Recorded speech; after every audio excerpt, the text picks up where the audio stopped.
Bahaya politik identitas. Sebelum kita membahasnya, saya ingin mengucapkan terima kasih kepada Anda semua, teman-teman yang sudah menyimak, merespon, dan memberi komentar video-video ulasan saya ini.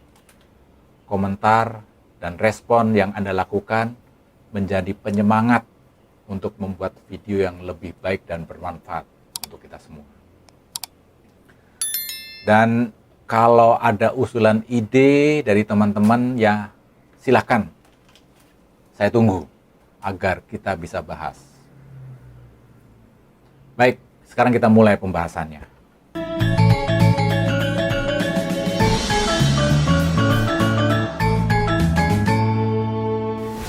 Beberapa hari yang lalu, mendadak kita dikagetkan ada sebuah tabloid dengan gambar muka Anies Baswedan beredar di masjid di Kota Malang. Tabloidnya bernama KBA Newspaper. Berisi 12 halaman, dicetak tanggal 28 Februari. Yang memajang di sampulnya foto Anies dengan judul "Mengapa harus Anies?" Seluruh isi kontennya mengulas soal Anies. Kalaupun banyak kalangan menduga politik identitas mulai dibangun menuju Pilpres 2024, rasanya nggak salah-salah amat. Sebuah awalan yang tidak baik dan membahayakan bila politik identitas akan dilakukan lagi.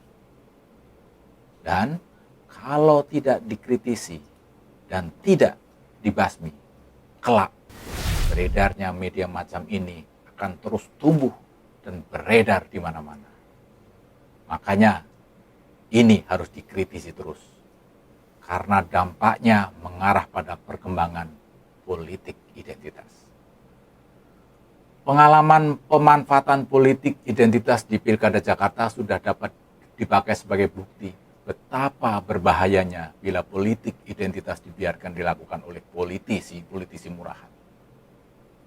Dengan judul dan muka dipampang dengan jelas wajah Anies, jangan berharap agar Anies berkomentar atau menghimbau supaya modus penyebaran ajakan seperti ini di masjid-masjid segera dihentikan.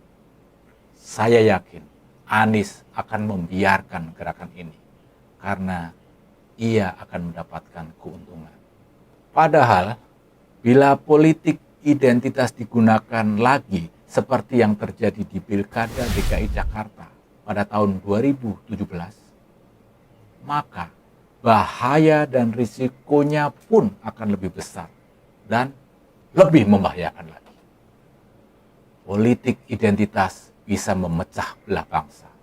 Politik identitas bisa membentuk suburnya politik kekerasan. Politik identitas akan berakibat luka yang dalam dan susah disembuhkan. Kira-kira apa saja bahaya politik identitas bila dipergunakan sebagai alat untuk meraih kekuasaan dan kemenangan politik?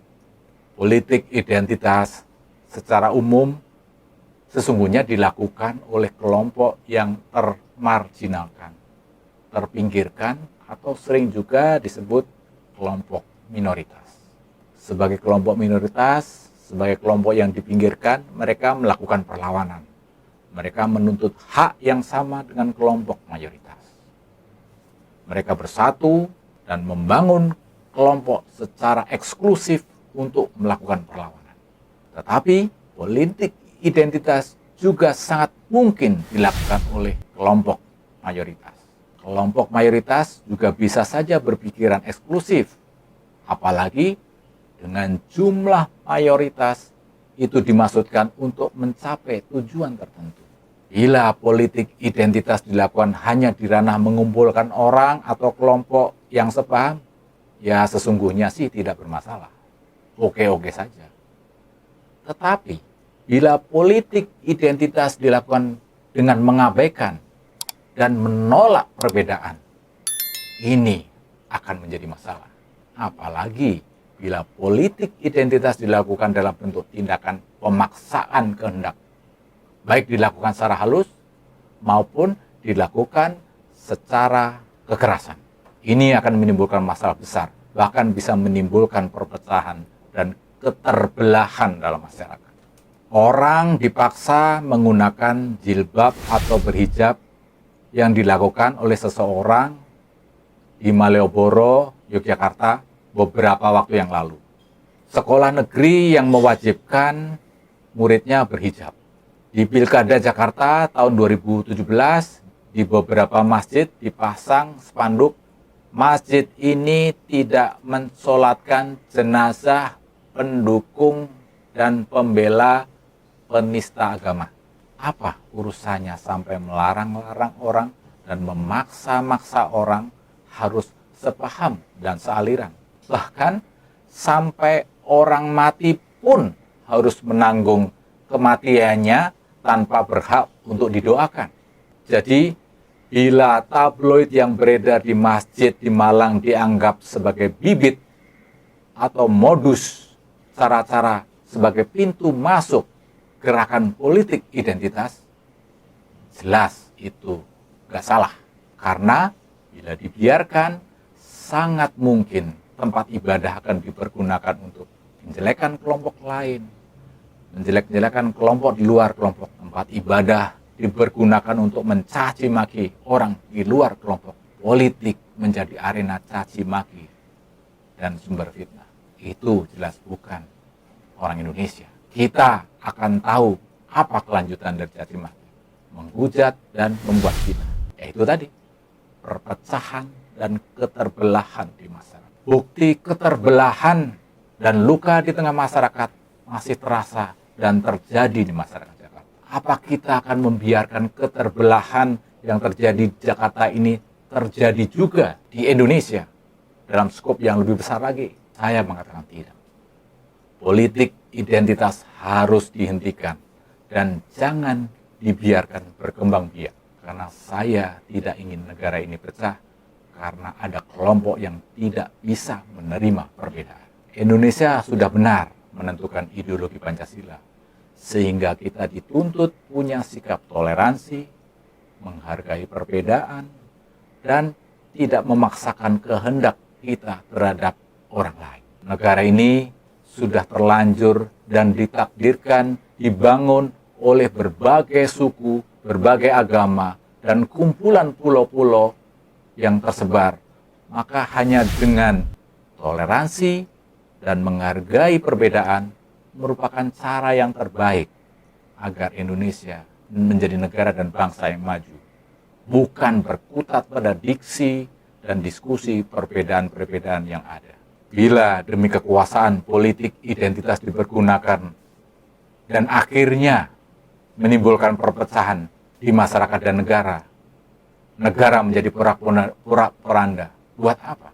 Saya setuju apa yang dikatakan Butet serta Rajasa. Politik identitas itu jahat. Kejahatan yang menurutnya tidak bisa dimaafkan dalam perspektif tentang Indonesia. Indonesia tidak akan ada kalau tidak ada Bung Karno dan kawan-kawan yang memimpikan kemajemukan. Bahkan eyangnya Anies Baswedan, begitu kata Butet, setelah Indonesia terbentuk, partai Arabnya yang didirikan membubarkan diri. Masa sudah menjadi Indonesia yang penuh dengan keragaman ini akan diperkecil dengan politik identitas? Begitu kata Butet di wawancaranya dengan Sujiwo Tejo. Sekali lagi, kita tidak akan membiarkan politik identitas berkembang dan menimbulkan perpecahan di Indonesia. Meskipun Surya Paloh pernah bilang, tidak semua politik identitas itu negatif. Tapi di tengah masyarakat Indonesia yang sangat majemuk, kayaknya politik identitas itu bila dilakukan di Indonesia lebih banyak negatifnya.